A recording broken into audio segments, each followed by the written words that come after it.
¿Qué tal? Buenas tardes, bienvenidos. Dirección de Museos, a través del Museo José Luis Bello y González, les dan la más cordial de las bienvenidas. Y bueno, el día de hoy, dentro del marco del 76 aniversario del Museo José Luis Bello y González, les tenemos en Arts Forum, esta plataforma que ustedes ya conocen, estas conversaciones, dos invitados de honor para tratar uno de estos temas importantes.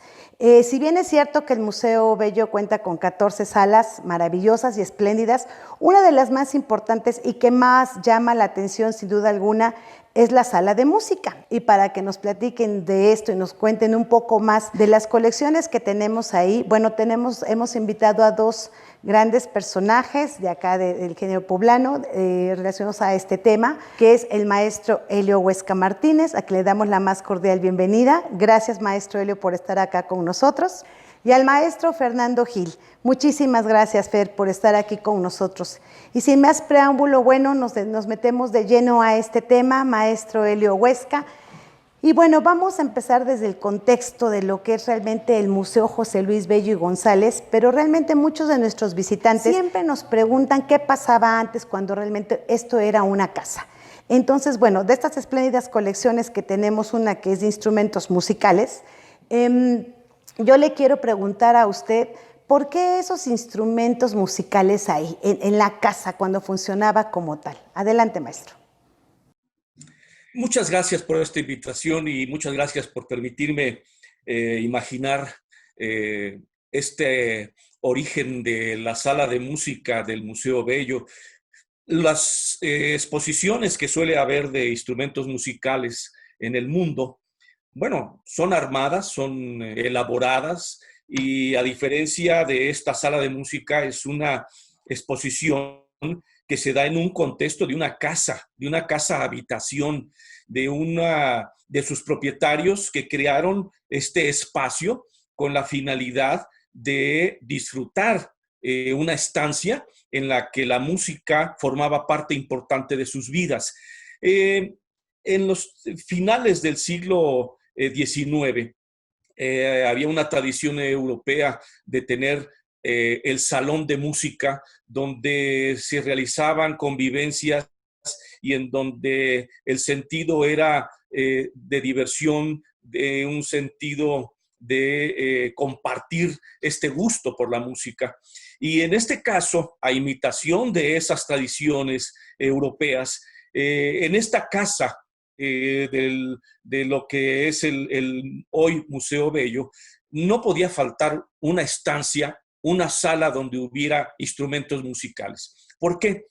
Pues porque esa sensibilidad estética de los Bello, no podía faltar esta expresión artística que era la música, y era una situación de práctica, de disfrute. No era originalmente hacer una colección de instrumentos per se. Se trataba de que había una afinidad a esta expresión musical y don Mariano, hijo de don José Luis, también practicaba, además de que practicaba la pintura, también ejercitaba el violín. Y por ahí eran las tertulias las que eran el motor y el sentido de esta convivencia en la casa. Como eran verdaderamente apasionados del coleccionismo, pues también los fue orillando a ir como decorando el espacio donde se hacía la música. No fue la intención de hacer en principio un coleccionismo musical, era como un poco decorar el salón con instrumentos y motivos que tuvieran una relación directa con la música, y de ahí el que se fueron dando instrumentos y se fueron dando también algunos bustos de algunos músicos como Beethoven, como Bach, como Liszt, como Wagner, y atrás de estos bustos le colocaban dibujados, que también para el caso contrataban a algunos pintores a que hicieran algunas alusiones de las obras más significativas de estos compositores, se las ponían atrás como una especie de decorado también atrás del busto. Y bueno, con esta pasión y se les iban acercando instrumentos que de momento parecieran en su momento, quiero imaginarme, tener un cordófono ahí del África, pues esto era exótico, ¿no? Es decir, para ellos mismos en su oportunidad de haber sido tan extraño, que esas palabras de extraño y exótico tenían cabida en ese momento, porque hoy en día los estudios de etnomusicología y de musicología tienen muy estudiado toda esta evolución de la instrumentación en el mundo, pero en aquel entonces y en Puebla, yo creo que era más que extraño, raro, exótico, pero que sin duda ellos apreciaban el valor de lo que era la música a la distancia. A la distancia me refiero que tenían muchos años ya de antigüedad de estos instrumentos y que eran a la distancia también geográfica, porque eran desde muy lejos, desde el continente europeo y del Asia, ¿no? África. Entonces, yo creo que esta colección de instrumentos musicales, la intención original fue de decorar el espacio, el lugar de la casa donde había tertulia, donde había convivencia y donde se ejercía la pasión por la música. Yo creo que ese es como un primer inicio y un origen de instrumentos en esta casa habitación, y respondiendo a la pregunta, ¿y de qué hacían y qué hacen estos instrumentos o qué hacían esos instrumentos en la casa, ¿no? Sí, así es, maestro. Bueno, sí es muy interesante porque es lo que ya habíamos comentado, ¿no? Que eran raros, extraños, exóticos, ¿no? Caprichosos algunos de estos instrumentos. Y entonces, ¿cuál era realmente entonces la función total que tenían en esa casa, estos instrumentos como tal? Eh, Alguno de ellos era, era un instrumento de práctica. Don Mariano, hay un violín Stradivarius que no era la intención de hacer eh, instrumentos de colección, sino que él tocaba el violín en esas tertulias, y es un Stradivarius más como de moderno, de uno de esos instrumentos que alguna casa checoslovaca en su oportunidad se dio a fabricarlos, como dándole ese nombre, y que a veces llegaron a confundir mucho de que tenían un Stradivarius y decían esto es uno de los originales. No, hubo réplicas muy famosas, y ese fue uno de esos instrumentos que llegó a la Casa Bello y que don Mariano lo tocaba en las tertulias. Entonces, empecemos por esos instrumentos que tenían un uso inmediato, y quizá de ahí los otros de ornamentación fueron más bien creando esa atmósfera y ese ambiente de la sala de música, la sala de tertulia con motivos musicales, y bueno, ya en ese sentido fueron haciendo aparición instrumentos verdaderamente valiosísimos e históricos, y yo creo que esa primera función era esos instrumentos para tocarlos y para disfrutarlos, que después se fueron sumando otros de carácter histórico, de un valor pues musicológico hoy en día, que sonara también la música, ¿no? Así es, maestro, bien lo ha dicho, porque sí, de repente nos encontramos con algunos instrumentos muy raros. Tenemos el órgano barroco, tenemos ahí un tamboril hindú, en fin, una cítara. Entonces sí son diferentes y, como dice, a manera, algunos muy caprichosos, muy raros y muy extraños. Pero bueno, ese es el contexto que tenemos en este momento, como la casa en la que habitaban, en la que ellos estaban antes. Pero hoy en día, ¿qué valor tienen estos instrumentos musicales? Ya sembrados, ya pensando ya en el Museo José Luis Bello y González como tal. Yo creo que estos instrumentos al tiempo fueron adquiriendo, de haber pasado a ser los primeros que adquirieron, seguramente como el Stradivarius era práctico que sonaran.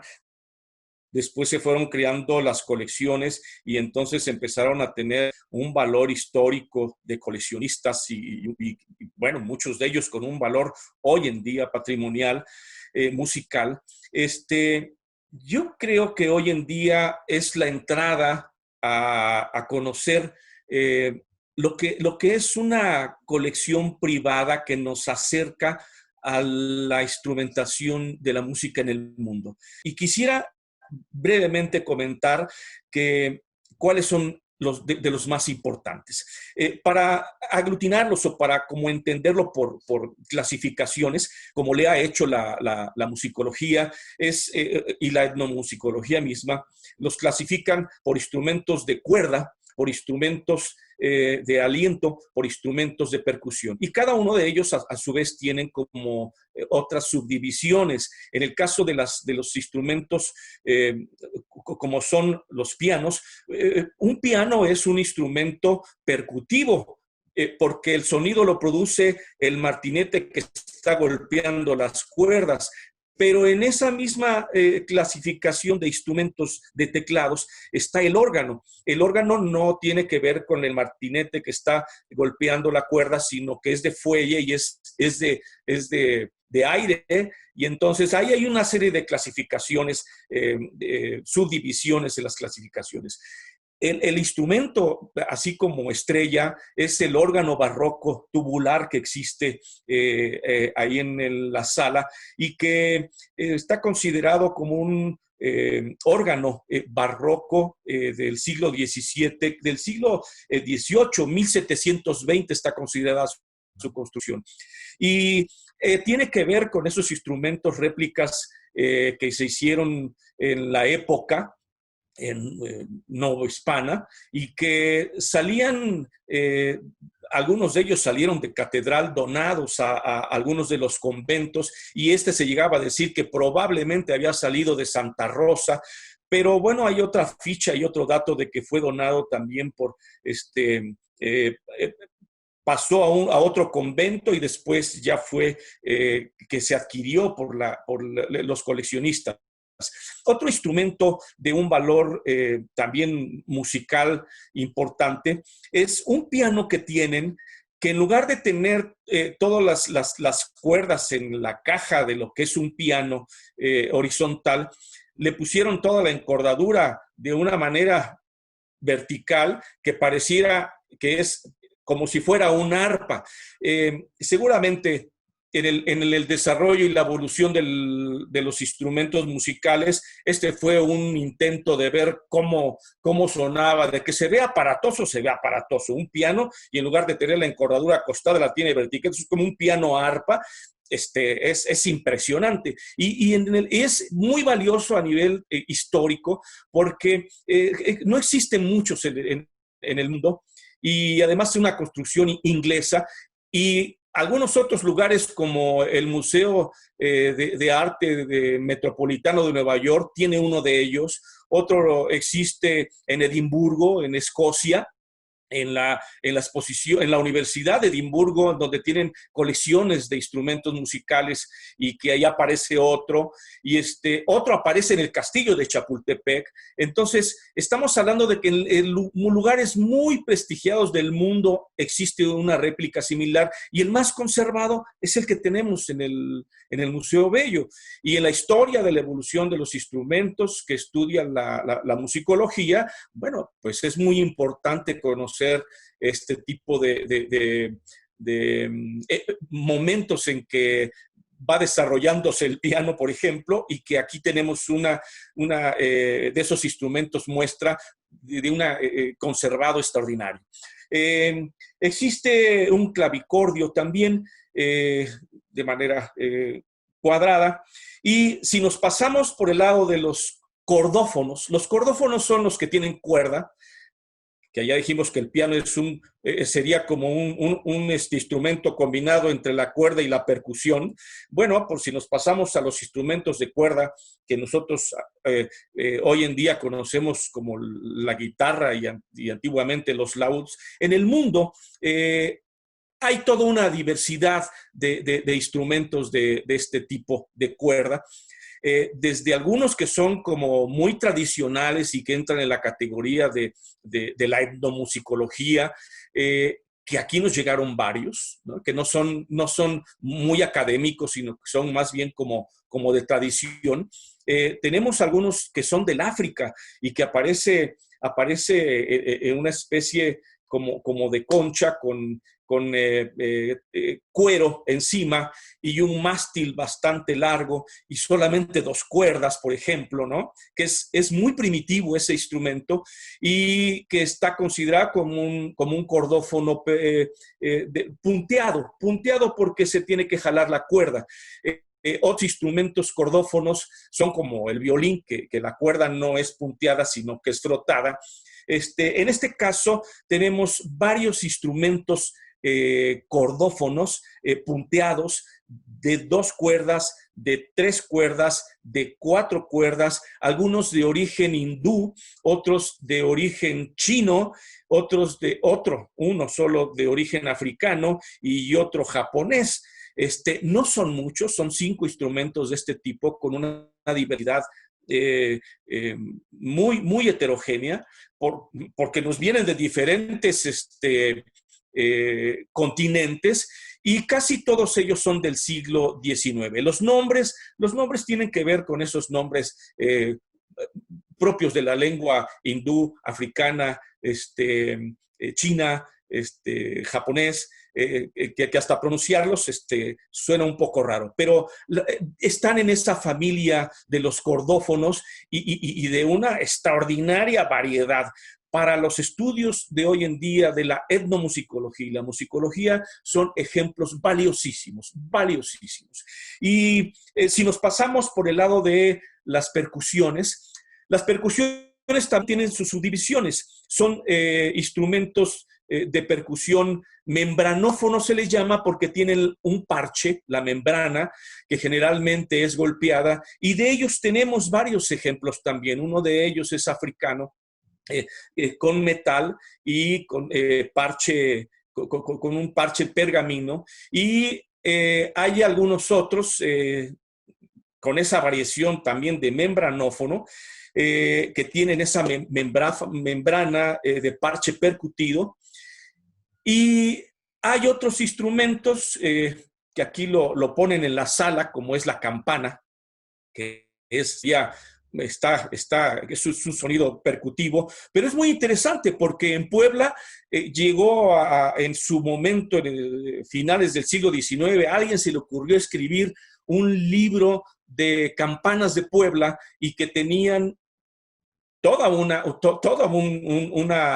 proceso de construcción de las campanas, pero además después también una descripción del sentido al repicar y de los muy diferentes formas y estilos de repicar que tenían que ver con los muy diferentes momentos de comunicar. Y bueno, hay toda una clasificación y ellos en la parte de las percusiones también incluyen una campana, ¿no? Tenemos también ahí, ¿qué me está faltando? Aparece una flauta prehispánica, que ese también dice, sí, ¿qué hace esa flauta prehispánica aerófono dentro de ese contexto que ya he descrito de instrumentos de diferentes continentes tan contrastante? Era parte de lo mismo, si no podía faltar algo de América y además de Mesoamérica, y es una flauta de barro prehispánica. Esta diversidad tan heterogénea de instrumentos hoy en día tienen un enorme valor para los estudiosos de la etnomusicología y de la musicología, y dentro de esos instrumentos, de esos estudios, hay una materia que se llama la organología, y la organología es justamente el estudio y la evolución de los instrumentos, la emisión de los sonidos, el estudio de los materiales y sus contextos históricos también. Así es de que tenemos una colección extraña en sus principios, rara, muy heterogénea, hoy valiosa para todos estos estudios, y que sería la entrada para el público de acercarse a uno de estos universos musicales hoy del mundo. Muchísimas gracias, qué interesante. Muchas gracias, maestro Helio. Y bueno, ya mencionaba ahí algo de libros. Y bueno, esta segunda parte que vamos a empezar ahorita con el maestro Fernando Gil es precisamente sobre eso, porque tenemos unos libros de coro. Entonces, a ver, Fer, te podemos aquí preguntar a ti, ¿qué son y en qué contexto se usaban los libros de coro, estos que tenemos allá en exhibición en el Museo Bello? Claro que sí, Alicia. Bueno, pues en primera instancia, de verdad agradecerles la invitación, participar en un aniversario más de nuestro querido Museo José Luis Bello y González, que es un espacio muy querido para mí, y sobre todo también el honor de compartir este conversatorio con alguien a quien yo admiro muchísimo, como músico, como compositor, como es el maestro Helio Huesca. Y bueno, contestando un poco a tu pregunta, déjame compartirles aquí a todos ustedes una presentación que tengo sobre este tema en particular, porque pues me ha tocado, además del órgano ese bellísimo, esa joya de la corona del Museo Bello, que me ha tocado también compartir, pues me toca también la parte de investigar, de abrir estos libros que también son parte de la colección, que tienen una particularidad que muchas veces no se nota tan a simple vista porque los vemos y son libros realmente imponentes. Estamos hablando de libros que no son de ninguna manera pequeños, son grandes en formato, miden más o menos unos 73 centímetros por 47 y todas sus variantes dependiendo de el encuadernado, etcétera, están hechos de piel, a veces de animalitos no natos, porque eran de la mejor calidad que se podían para obtener el pergamino que perdurara pues hasta la fecha, ¿no? Tenemos varios de ellos, muchos centrados sobre todo en el siglo XVII y XVIII, y me voy a permitir explicar algo de su contenido. Muchas veces como los vemos en la parte, digamos, gráfica, muy ornamentados, la factura del libro es bella por sí sola, olvidamos que estos libros eran artefactos de uso que se le daba en la liturgia católica, eso hay que mencionarlo, pero que estos libros, digamos, suenan, no como lo hace un instrumento, pero que contienen música. Primero, pues hay que hablar de la música que contienen. La música que está ahí resguardada, aunque puede haber polifónica, en el caso del Museo Bello solamente son algunos libros en un formato más pequeño, como los pasionarios, que esos tienen partes de polifonía. Todos los demás libros tienen anotados, tienen apuntadas melodías en canto llano. Es lo que popularmente se conoce como canto gregoriano, ¿verdad? Por una leyenda ahí que atribuye como a la organización del repertorio al Papa Gregorio Magno, la unión, digamos, de todos esos repertorios, de un canto que es un canto híbrido entre el canto galicano y el canto romano que se usaba en la liturgia, en las liturgias de la Edad Media. Bueno, esta notación en primera instancia en la Edad Media se hacía como se llama in campo aperto, esto es escribiendo rayitas, escribiendo gestos melódicos, pero después, a partir más o menos del siglo X, XI, se comienza a escribir en notación cuadrada, que es la que tenemos aquí en pantalla. Esta notación permite definir perfectamente las alturas, permite, digamos, como tomarle una fotografía a la práctica musical de la época. Muchas veces la musicología, bueno, por la parte policoral, por ejemplo, que aquí en Puebla se desarrolló en la catedral de una manera impresionante, pues la musicología a veces se decanta por estudiar esa música, pero esta música convivía con el canto llano. Aquí, bueno, tenemos algunos ejemplos de cómo se ven estas grafías en esta cuestión de la notación cuadrada, y también entender que esos libros son tan grandes por dos razones. La primera, porque pues era muy caro producir libros de uso para cada cantor, para cada canónigo, por ejemplo, y se prefería hacer un libro en gran formato que se ponía en los fascistoles. Aquí tenemos el interior del coro de la Catedral de Puebla, con toda esta sillería alrededor, que esto no difiere tampoco en el uso que se le daba a estos libros dentro de los conventos. Ya veremos o hablaremos tal vez de estos cursos, ¿no? El curso secular y el curso regular, pero se usaba en catedrales, en iglesias bien dotadas en la parte musical y también en conventos. Entonces los cantores, los sacerdotes, los canónigos se ponían alrededor en estas sillerías, se colocaban los libros en grandes atriles. Aquí lastimosamente en esta fotografía no sale, vemos un atril ahí pequeño, pero hay un atril mucho más grande que es el fascistol. Así, ese es el nombre que recibe, y ahí se ponían esos libros para que desde cualquier punto, bueno, se pudieran observar las melodías que ahí contenían. Muchas gracias, Fer.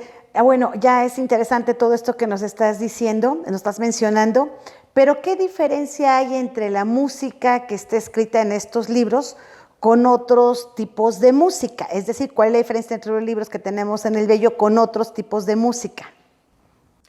Pues sí, bueno, como ya mencionaba, la música que está aquí es una música que está ya usual, que tiene un contexto litúrgico, un contexto de culto religioso, y vamos precisamente entonces a hablar un poco más de esto, precisamente hablando de lo que te mencionaba antes, ¿no? Que hay dos cursos en esta manera de hacer la música. El curso secular es, digamos, un repertorio que está cantado por el clero que se dedica a la cura de almas en las parroquias, en las catedrales, ¿no? Pero también hay un curso regular que ese es mucho más interesante porque hay una diversidad tremenda.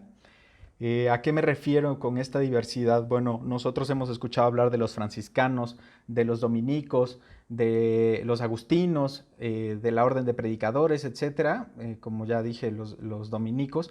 Y bueno, ellos tienen particularidades en el repertorio, variantes del repertorio, que hacen que esta música, bueno, sea muy especial, muy específica para algunos repertorios. Por ejemplo, podemos hablar cómo sería cantar la misa de San Francisco de Asís para un convento franciscano en contraposición de cómo sería en una catedral, ¿no? Ciertamente, obviamente, más bien, los franciscanos, al ser una fiesta muy importante para ellos, pues van a ornamentar más las melodías, van a tener toda esa atención para ese repertorio. Entonces, entendiendo esto, estos repertorios caen, digamos, en tres momentos grandes de la liturgia en esas épocas. En el primer lugar, pues la misa, como conocemos, el oficio divino también, que es, digamos, una celebración que se hace a lo largo de todo el día, y para liturgias como son, y tan arraigadas en nuestra cultura como son las procesiones, ¿no? Y otros tipos de cosas. Cada uno de estas músicas van a ir apuntadas en distintos libros. Si tú te das cuenta, la diferencia que hay con otra música, bueno, es esta música casi nunca es acompañada. Después se permite el uso del órgano para acompañar, pero es raro que se acompañe. Si pensamos en una procesión, casi siempre es a capela, como se dice, sin ningún acompañamiento, digamos, instrumental. Pero bueno, caen en estos tres momentos. Y eso va a determinar el tipo de pieza, el género de cada pieza que va cayendo en cada uno de estos tres momentos de todo el día, de una celebración, de un culto religioso, ¿no? Esa sería la diferencia. Muchísimas gracias, Fer. Bueno, ya por último, como algún dato, alguna curiosidad específica de la música contenida de estos libros del Museo Bello, ¿como cuál nos podrías tú comentar? Mira, hay muchísimas y voy a tratar de meterle velocidad porque realmente es muy importante conocer el valor de los libros, particularmente los que tenemos ahí en el Museo Bello. Por ejemplo, algunos libros que se usan para la misa, está este gradual promulgado por el Papa Pablo V en 1614. Tenemos en el Museo Bello 3 ejemplares de estos. Es muy importante porque ustedes están viendo que es igualmente un formato grande. Sin embargo, está impreso, no está hecho, digamos, a mano y está impreso en papel. Entonces, digamos que este es un híbrido entre los libros que se hacían antes y un empleo de la imprenta todavía pensando en el formato grande, ¿no? Esto se hizo porque este gradual que se llama de Medicea, porque es la editora en Roma. Este gradual es importantísimo porque es el gradual tridentino. Después de la Reforma Protestante, la Iglesia, digamos, hace una contrarreforma con el Concilio de Trento y a partir de eso, bueno, el Sumo Pontífice quiere agrupar mejor las melodías, establecerlas mejor, que no haya tantas variantes en el mundo, y lo hace con la publicación de este libro, ¿no? Aquí tenemos la secuencia del Domingo de Resurrección, esto para hablar de algunas peculiaridades, es un gradual muy interesante. Luego aquí tenemos también del curso regular, como decíamos, de un libro franciscano, precisamente el introito de la misa que hablaba yo, ¿no? De San Francisco de Asís. La procedencia, bueno, es de aquí de Puebla. Vamos a escuchar un momento, nada más el inicio, digamos, de este introito, es decir, el canto procesional de entrada para esta celebración. Qui autem absit gloriae, nisi in cruce, Domini nostri Iesu Christi, perquem mihi mundus crucifixus est, et ego mundo. Bien, otras cosas que están contenidas ahí, bueno, digamos el ordinario de la misa, es decir, los cantos que son comunes a todas las misas, también están anotados en el gradual, por ejemplo, de Medicea. Esto es, los hay también hechos a mano, los quiriales, que así se llaman cuando contienen los ordinarios de la misa, pero hay muy pocos, ¿verdad? Porque son cantos muy comunes que se cantaban siempre. Ahora también tenemos música para el oficio.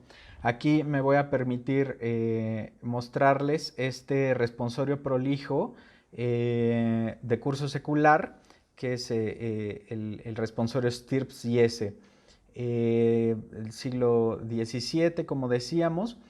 Y bueno, aquí tenemos una cuestión que a mí me gusta un poco sacar a la mesa, que es decir, esta ya es mi edición ya moderna, digamos, pero aquí pueden ver también el contorno, el contorno melódico, que es realmente impresionante, ¿no? A mí por eso no me gusta tanto el término canto llano, porque suena como que es un canto plano completamente, y vemos aquí que no. La tecnología, bueno, ya no nos permite ver esta cuestión, y vamos a escuchar solamente el principio de este responsorio. Stirps,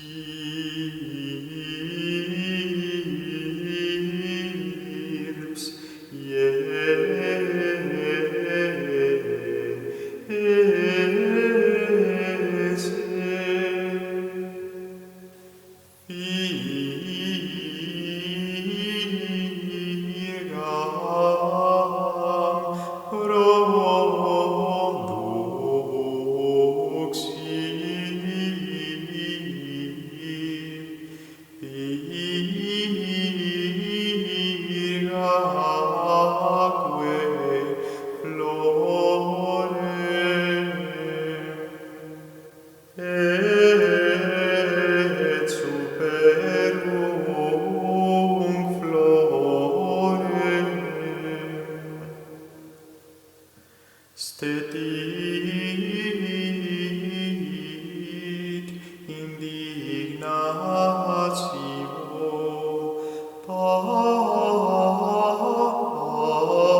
Bueno, mencionarles también que esta melodía yo ya la he compaginado con bases de datos en Europa y no coincide, aunque hay coincidencia obviamente del texto, que es algo muy fundamental en la liturgia, en el canto llano, pero no hay coincidencia de la melodía.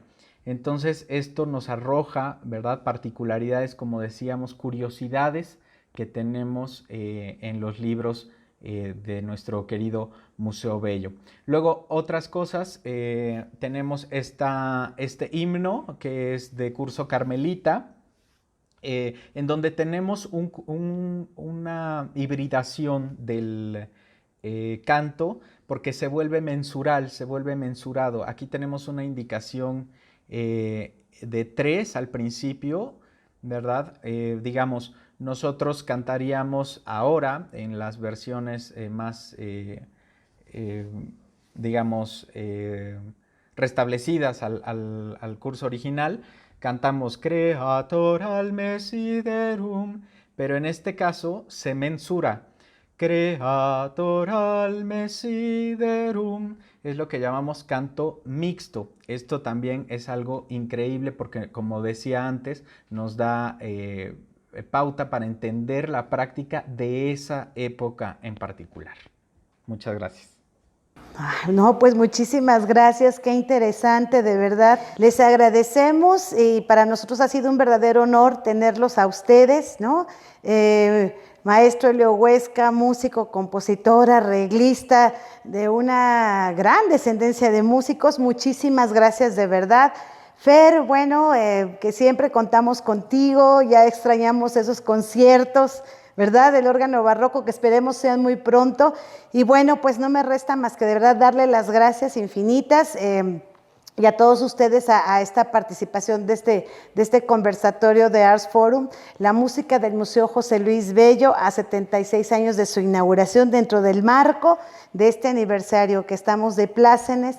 Muchísimas gracias, Museos Puebla, les da la más cordial de los agradecimientos, muchas gracias y bueno, esperemos muy pronto continuar con estas charlas porque por supuesto que se quedaron muchas cosas más en el tintero, pero muchísimas gracias, gracias de verdad. Hasta la próxima.